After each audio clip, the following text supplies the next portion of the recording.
एक छोटा सा लेकिन बहुत इम्पॉर्टेंट अपडेट देने के लिए ये वीडियो मेरे को अभी रात को बनाना पड़ रहा है। बहुत दिनों से मैं देख रहा था कि अलग अलग लोग अलग अलग बातें कर रहे थे।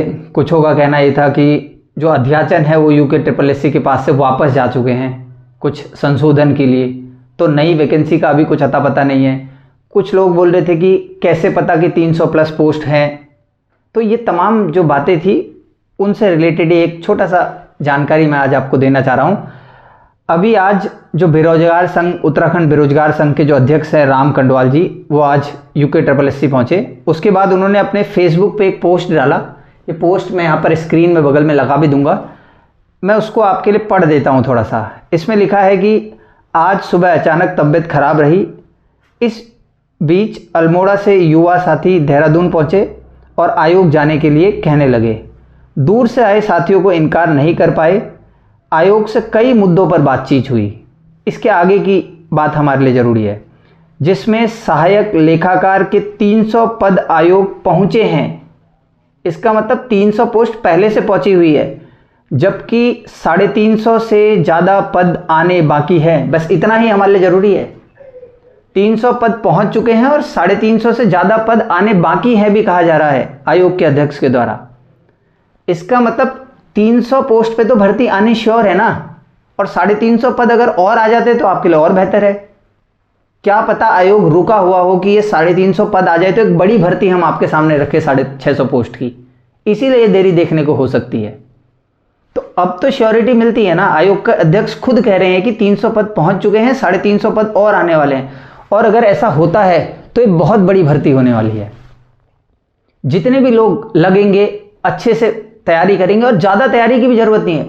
जो ठीक ठाक थोड़ी एवरेज तैयारी कर जाएगा ना, उसका भी सिलेक्शन इतने में हो जाएगा। तो यही जानकारी के लिए मेरे को रात को वीडियो बनाना पड़ा। ये चैनल बिल्कुल भी जानकारी देने वाला चैनल नहीं है। बाकी सबको मैं बहुत दिनों से कई निराशा देख रहा था लोगों में ना, कि वैकेंसी आएगी नहीं आएगी, हम खाली पड़ रहे हैं।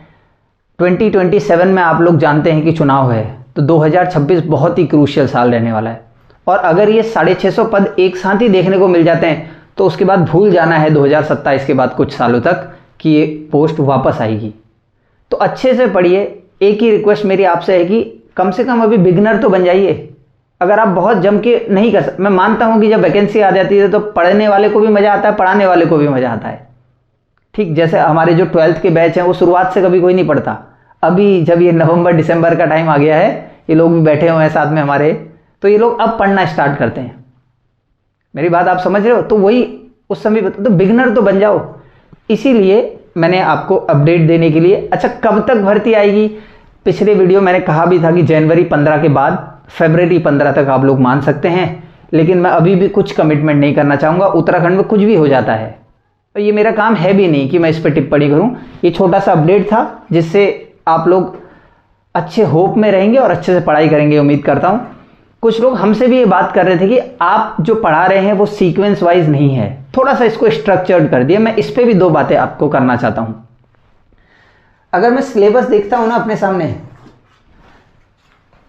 तो इस सिलेबस में आप 6 यूनिट्स, आप सब जानते हैं कि 6 यूनिट्स इस पूरे के पूरे हमारे सिलेबस में है। मैंने कौन सी यूनिट्स स्टार्टिंग में उठाई? मैंने 2 यूनिट स्टार्टिंग में उठाई। पहली यूनिट नंबर 1 जो इसकी सबसे बड़ी यूनिट है, और इस यूनिट में ये साइड में मैंने लगाया, जो पोर्शन हमने हाईलाइट कर दिए हैं वो मैं पढ़ा चुका हूं। ठीक, 31 दिसंबर तक मैं 11th वाला जो पोर्शन है, जो सोल प्रोप्राइटर्स का पोर्शन है, मतलब कहां से meaning and scope of accounting से लेकर लास्ट में final accounts of soul trader with adjustment तक मैं खत्म कर दूंगा। उसके बाद इसके बाद मैं नीचे का NPO, उसके बाद हो गया हमारा पार्टनरशिप, कंपनी, ये तमाम चीज़ें उसके बाद मैं पढ़ाते जाऊंगा। तो एक स्लॉट हमारा ये चल रहा है, और दूसरा जो स्लॉट इसके साथ आपको दिखेगा ये अकाउंटिंग का ही सेक्शन चलेगा। उसके बाद मैं यूनिट 2 इसमें पढ़ाऊंगा आपको पूरी की पूरी, और यूनिट 2 तक ये अकाउंटिंग। और इसमें समय लगेगा, आप मान सकते हैं कि 31 जनवरी तक ये मैं पूरा पोर्शन यूनिट 1 और यूनिट 2 खत्म कर दूंगा अच्छे से। अगर आप देखेंगे तो यूनिट 1 बहुत बड़ी यूनिट है, और उसके बाद अगर जो 6th यूनिट जो साथ में मैंने शुरू करी है, 5th यूनिट माफ करना, इसमें मैं आपको बिजनेस स्टैटिस्टिक्स का जो पोर्शन है वो मैं आपको पढ़ा रहा हूं, जो मैंने हाईलाइट करा हुआ है वो हम ख़त्म कर चुके हैं और इस 31 दिसंबर तक आपको स्टैटिस्टिक्स पूरी ख़त्म होते हुए इस चैनल पे दिखेगी। ठीक हो गया। उसके बाद मैं बिजनेस इकोनॉमिक्स ही शुरू करूंगा इसमें। और अगर आप देखेंगे तो पहली यूनिट और 5वीं यूनिट आप किसी भी एजुकेटर से पूछ सकते हैं, यही दो इस सिलेबस की सबसे बड़ी यूनिट्स हैं। उसके बाद अगर आपसे कोई कह दे कि कुछ लोगों को मैंने बोलते हुए सुना कि बहुत ही डेप्थ में बहुत ही बड़ा सा सिलेबस है, मैं मानता ही नहीं। ये दो खत्म होने के बाद आप उठा के देखो ना, सेकंड यूनिट भी अगर आपकी अकाउंटेंसी वाली हो जाएगी, पहला दूसरा यूनिट बहुत अच्छे से पढ़े, टेक्निकल यूनिट्स है, समय लगा के प्लीज पढ़े। Third unit money and banking, एक हफ्ते में दोनों के दोनों खत्म हो जाएंगे, मनी एंड बैंकिंग और फाइनेंशियल मार्केट्स। पहले भी तो आपने पढ़े होंगे, आप देखिए कैसे वास्ट हो सकता है। मैं जो यूनिट्स की बात, पहला यूनिट, दूसरा यूनिट और 5वां यूनिट, मेरे हिसाब से ये सिलेबस का 60 to 65% है। और बाकी बचे हुए जो जितने यूनिट्स आपको 3 दिख रहे हैं ना, ये कम से कम 35% ही है। एनालिसिस का तरीका अलग अलग होता है। मैं फिर अपनी बात को रिपीट कर रहा हूं, यूनिट नंबर 1, यूनिट नंबर 2 और यूनिट नंबर 5 मेरे हिसाब से 65% है, बाकी बचा हुआ 35%। आप देखिए ना, यूनिट 3 सामने लगाया है, मनी एंड बैंकिंग। क्या पढ़ेंगे आप? पहले इवोल्यूशन ऑफ मनी की कहानी हम पढ़ेंगे वहां पे, कि पहले लोग जानवरों को, सबसे पहले लोगों ने जो स्टोन्स होते हैं उनको करेंसी बनाया, जानवरों को एक्सचेंज करा करते थे, जानवरों को एक्सचेंज करते थे तो उसे मनी मान लिया जाता था। फिर ये कहानी धीरे धीरे आगे बढ़ेगी और अब पेपर करेंसी तक, फिर हम प्लास्टिक मनी तक पहुंच गए। मनी के फंक्शंस पढ़ लोगे, ये तमाम कहानियां तो इसी में है। और है क्या बताओ, और बड़ी जल्दी थ्योरेटिकल पोर्शन है, सीधे सीधे जल्दी जल्दी हो जाएगा। उसके बाद financial markets, primary market, secondary market, उनके फंक्शंस, इसमें भी क्या बताऊं मुझे, तो ऐसा कुछ नहीं। बिजनेस ऑर्गेनाइजेशन आपने पहले से पढ़ा। थ्योरेटिकल ये जो 3 बची हुई यूनिट्स हैं वो बहुत जल्दी निपटाई जा सकती है। मैं खुद आपको बोल सकता हूं कि अगर मेरे को कोई समय दे दो, मैं 20 से 25 दिन में इन डेप्थ पूरा का पूरा इसको करा सकता हूं। तो इस चैनल में बहुत सारे लोगों की ख्वाहिश थी कि पूरा पढ़ा जाएगा, बिल्कुल सभी कुछ पढ़ा जाएगा। 2 बार इस सिलेबस को मैं खत्म करूंगा। पहली बार हम पूरा डेप्थ में जाके चीजों को पढ़ रहे हैं, अगली बार मैं आधे आधे घंटे में एक चैप्टर जितना होगा वो सब खत्म करेंगे।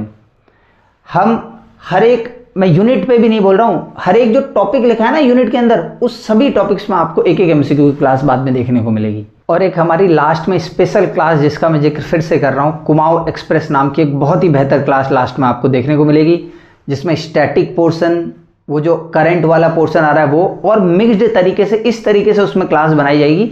लगभग 100 में से 50 नंबर का पेपर तो कुमाऊं एक्सप्रेस ही फंसा के रख देगा। और इस पेपर के इतिहास की एक जबरदस्त क्लास होने वाली है। वो पूरी तैयारी उसके लिए हम लोगों ने करना स्टार्ट कर दिया। हम लोग भी अभी पीछे डिफेंसिव खेल रहे हैं ना, अभी समय, हमें भी नहीं पता कि कभी वैकेंसी आने वाली, तो हम भी अभी धीरे धीरे ही पढ़ रहे हैं। जैसे ही एग्जाम की डेट क्लियर होगी या 1 जनवरी से आपको वॉल्यूम बढ़ता हुआ नजर आएगा।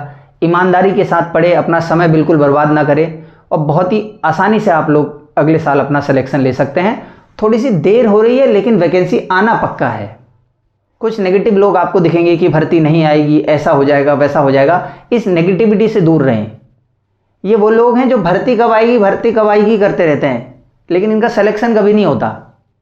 ये इस काबिल भी नहीं होते कि इस सिलेबस को अच्छे से एनालाइज कर सकें, समझ सके चीज़ों को, सिलेक्शन ले। बस ये भर्ती कब आएगी वालों से दूर रहें थोड़ा सा, और अच्छे से पढ़े, मन लगा के पढ़े। एक छोटी सी बात अब मैं रिजल्ट अपडेट को लेकर भी करना चाहूँगा कि रिजल्ट कब तक आ सकता है। उम्मीद करनी चाहिए कि जल्द से जल्द अगले 7 से 10 दिनों में रिजल्ट आए, लेकिन भविष्यवाणी करना कुछ भी, आप लोगों को भी, जिन लोगों ने एग्ज़ाम दिया होता है ना, तो उनको बहुत होता है कि रिजल्ट कब आएगा, कैसा हमारा रिजल्ट रहेगा, जिनका एग्ज़ाम खासकर अच्छा हुआ है। लेकिन मैं कैसे बता सकता हूँ कि रिजल्ट कैसे आएगा, मेरे को कुछ पता नहीं है इस पर। सीधी बात मैं अपने यहाँ पे रखता हूँ, बस हमारा पढ़ाने का काम है। आप लोग बहुत अच्छे से पढ़िए, चीज़ों को एनालाइज करिए कि किस चीज़ तरीके से चीज़ें पढ़ाई जा रही है। मैं वीडियोस के बीच में बताता भी हूँ कि इस तरीके से पढ़ाया जा रहा है। स्टैटिस्टिक्स में मैंने स्टार्टिंग ही करी मेजर्स ऑफ सेंट्रल टेंडेंसी से, arithmetic mean, harmonic mean, geometric mean पढ़ाया। और उन चीज़ों को पढ़ाते वक्त ना स्टार्टिंग के फेस की कोई ज़रूरत है ही नहीं। यहाँ भी मैं वही कर रहा हूँ, पहले 11th वाले पोर्शन को मैं यहाँ से पढ़ा रहा हूँ, फिर मैं बिगनिंग से पढ़ाऊँगा। इंट्रोडक्शन, बुक कीपिंग क्या है, इतिहास क्या है, हिस्ट्री क्या है अकाउंटेंसी की, वो मैं लास्ट में ख़त्म करूँगा। तो बहुत बहुत धन्यवाद। एक छोटा सा अपडेट था इसलिए वीडियो भी डालना पड़ा।